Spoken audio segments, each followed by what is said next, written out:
Hay algo que casi nadie nota cuando ve un panel solar por primera vez.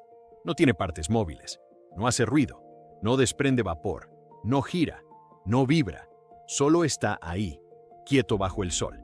Y sin embargo, está haciendo algo extraordinario, convirtiendo luz en electricidad, sin combustión, sin mecánica, sin ningún proceso visible, solo silencio y energía fluyendo. Durante décadas, eso fue considerado casi imposible a escala útil, y sin embargo, hoy hay más de 1 trillón de vatios de capacidad solar instalada en el mundo.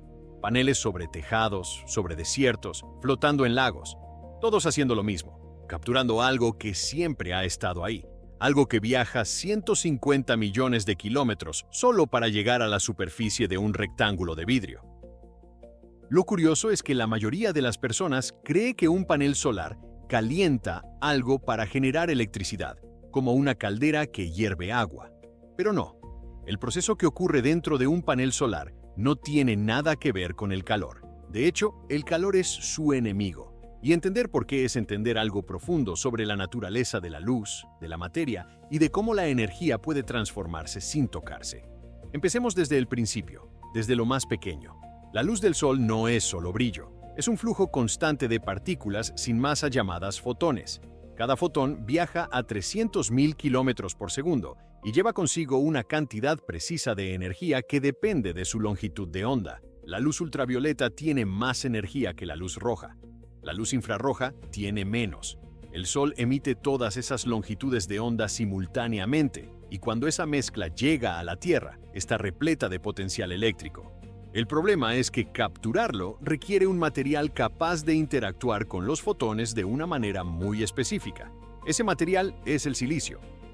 El silicio es el segundo elemento más abundante en la corteza terrestre. Es arena, básicamente, pero en su forma refinada y estructurada, tiene una propiedad que lo convierte en la base de toda la electrónica moderna. Es un semiconductor. No conduce la electricidad con la misma facilidad que un metal, pero tampoco la bloquea como el plástico o el vidrio. Está en el medio, y esa posición intermedia es exactamente lo que hace posible la conversión de luz en electricidad.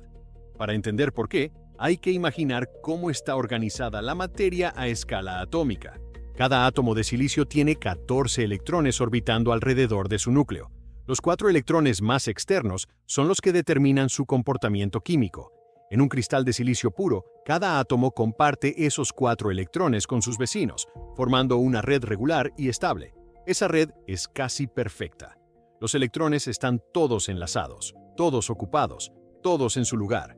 El material no conduce electricidad porque no hay electrones libres para moverse. Aquí es donde entra la ingeniería. Para hacer útil al silicio, los fabricantes de paneles solares lo someten a un proceso llamado dopaje. No es accidental, es deliberado y preciso. Toman láminas de silicio puro y las contaminan con cantidades minúsculas de otros elementos. En una capa añaden fósforo. El fósforo tiene 5 electrones en su capa exterior, uno más que el silicio. Cuando un átomo de fósforo entra en la red de silicio, ese electrón extra no encaja en los enlaces existentes y queda relativamente libre, disponible para moverse. Esta capa se llama tipo N porque tiene portadores de carga negativos, electrones libres. En otra capa hacen lo opuesto. Introducen boro, que tiene solo 3 electrones externos. Cuando un átomo de boro ocupa un lugar en la red, le falta un electrón para completar sus enlaces. Esa ausencia se comporta como si fuera una partícula con carga positiva y se llama hueco. Esta capa se llama tipo P, porque sus portadores de carga son positivos. Hasta aquí, cada capa por separado no hace nada especialmente útil. La magia ocurre cuando las dos capas se ponen en contacto. En la interfaz entre la capa N y la capa P ocurre algo inmediato y automático. Los electrones libres de la capa N empiezan a difundirse hacia la capa P, donde hay huecos disponibles, y los huecos de la capa P migran hacia la capa N. Durante un instante, hay un flujo espontáneo de cargas cruzando la frontera, pero ese flujo no dura. A medida que los electrones se mueven hacia la capa P y los huecos hacia la capa N, se crea una zona en la interfaz donde ya no hay portadores libres. Los átomos en esa zona quedan con cargas netas, negativos en el lado P, positivos en el lado N. Esas cargas crean un campo eléctrico que apunta de N hacia P y ese campo actúa como una barrera que detiene el flujo espontáneo. Esa zona se llama la unión P-N, y ese campo eléctrico interno es el corazón del panel solar. Ahora imaginemos que un fotón del Sol llega a esta estructura. El fotón viaja a través del vidrio protector del panel, atraviesa la capa antirreflectante y entra en el silicio. Si tiene suficiente energía, lo cual depende de su longitud de onda, puede chocar con un electrón enlazado y transferirle toda su energía. Ese electrón, que antes estaba quieto y amarrado a su átomo, de repente tiene la energía suficiente para liberarse. Se separa de su enlace y queda libre, dejando atrás un hueco. Este par, un electrón libre y un hueco, se llama par electrón-hueco, y sin el campo eléctrico de la unión P-N, simplemente se reunirían de nuevo al cabo de muy poco tiempo. La energía del fotón se perdería en forma de calor, pero el campo eléctrico lo impide. Ese campo empuja al electrón liberado hacia la capa N y al hueco hacia la capa P. Los separa activamente, antes de que puedan recombinarse. El electrón llega a la capa N, donde hay electrodos metálicos que lo recogen. El hueco queda atrapado en la capa P, y así, con cada fotón absorbido, se genera una separación de carga, una diferencia de potencial eléctrico entre las dos superficies del panel. Esa diferencia de potencial es lo que llamamos voltaje, y si conectamos las dos superficies mediante un circuito externo, un cable, una batería, un motor, los electrones fluirán desde la capa N a través del circuito hasta la capa P, donde se recombinan con los huecos. Ese flujo de electrones es corriente eléctrica, es electricidad, generada por la luz, sin ninguna pieza en movimiento, sin combustión, sin calor.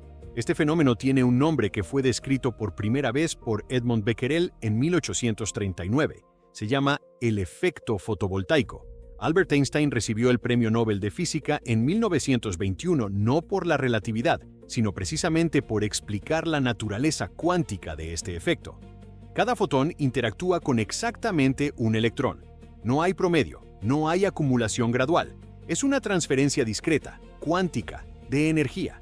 Y ese detalle cuántico tiene consecuencias prácticas enormes, porque no todos los fotones son útiles.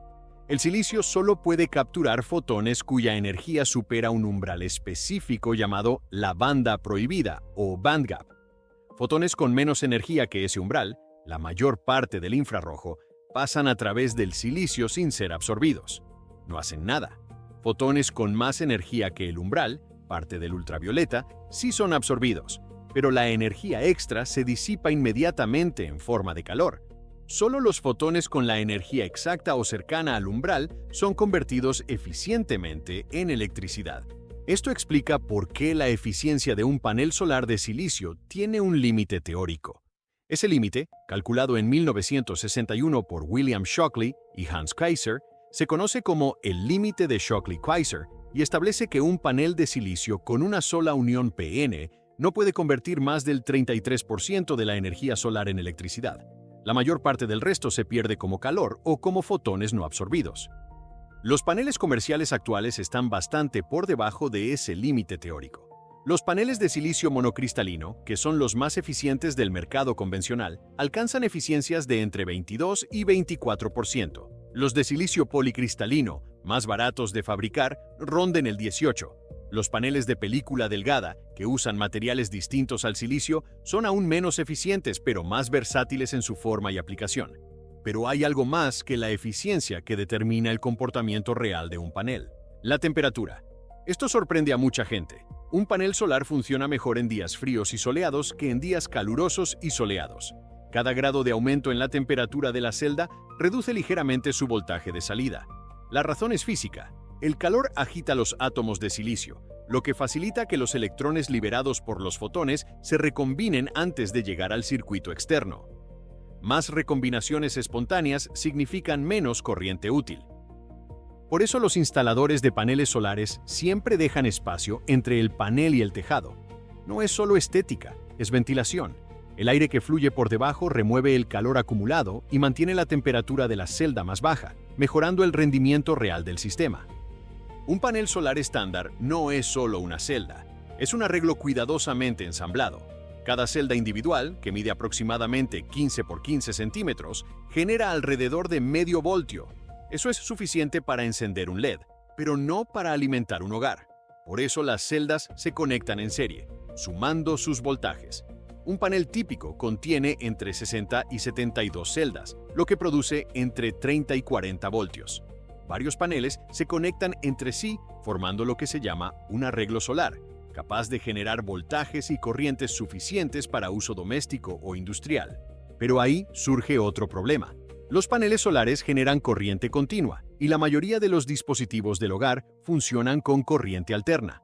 La solución es un componente que a menudo queda fuera de la conversación: el inversor. El inversor convierte la corriente continua del panel en corriente alterna utilizable, ajustando la frecuencia y el voltaje para que sea compatible con la red eléctrica. Sin el inversor, la energía generada por el panel sería inútil para casi cualquier electrodoméstico. Y luego está el problema del almacenamiento. El sol no siempre brilla. De noche, obviamente, los paneles no producen nada. Durante días nublados, producen una fracción de su capacidad nominal. Esto significa que un sistema solar que quiera ser verdaderamente autónomo necesita baterías que almacenen el excedente generado durante el día para usarlo durante la noche.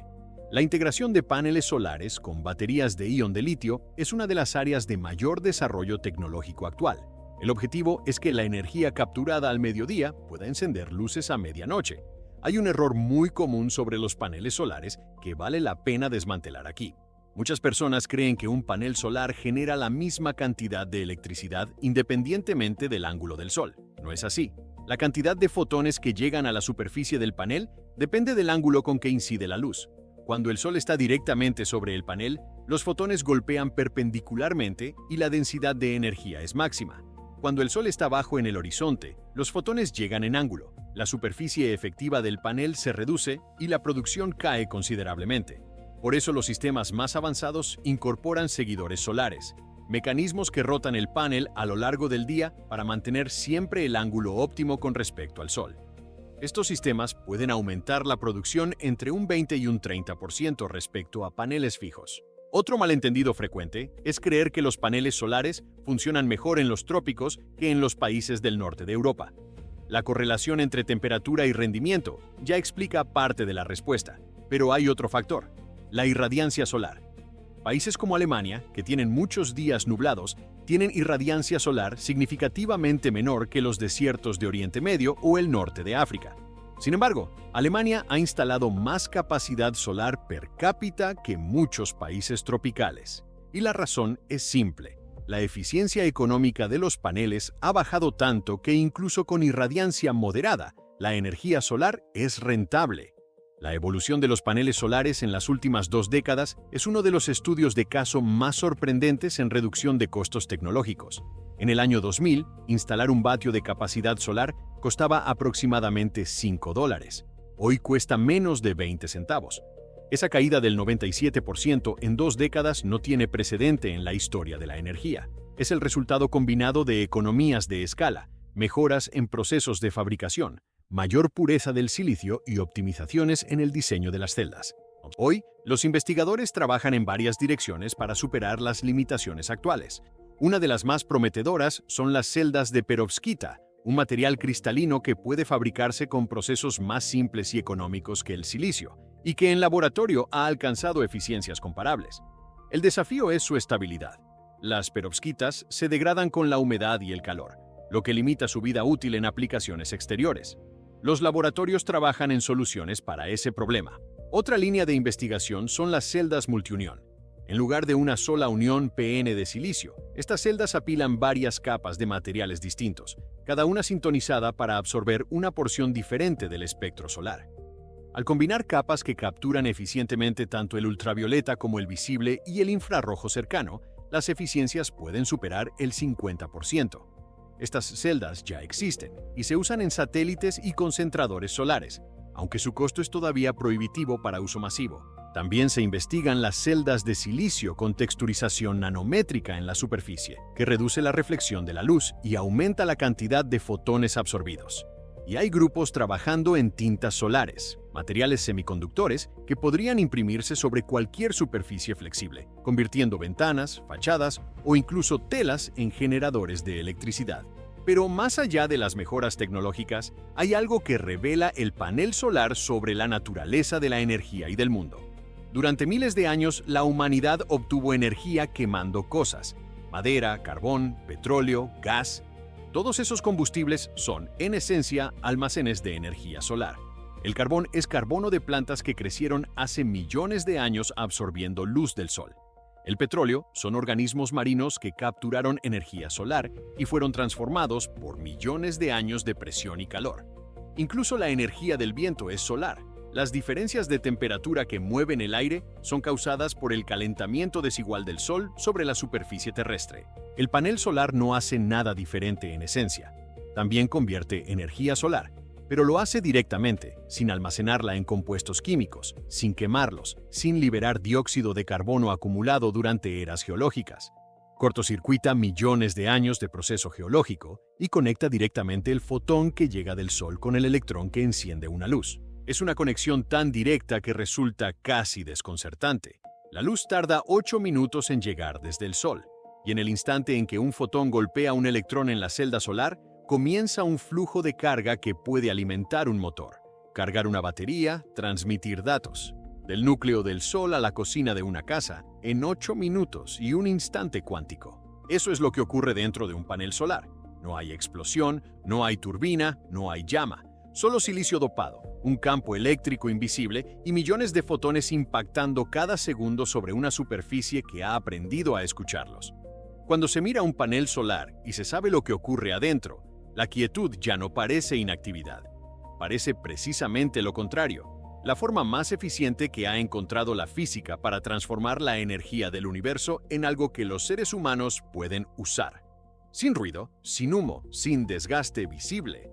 Solo luz que se convierte en movimiento de electrones. Solo el Sol haciendo lo que siempre ha hecho, y nosotros, finalmente, aprendiendo a escucharlo correctamente. Si este recorrido por dentro del panel solar te hizo ver diferente algo que dabas por sentado, ese es exactamente el propósito de este canal. En Cómo funciona todo, no nos quedamos en la superficie. Abrimos cada sistema, cada máquina, cada tecnología, para entender qué ocurre realmente adentro. Si eso es lo que buscas, suscríbete, activa la campana y deja tu like. Es la mejor forma de decirle al algoritmo que este tipo de contenido vale la pena.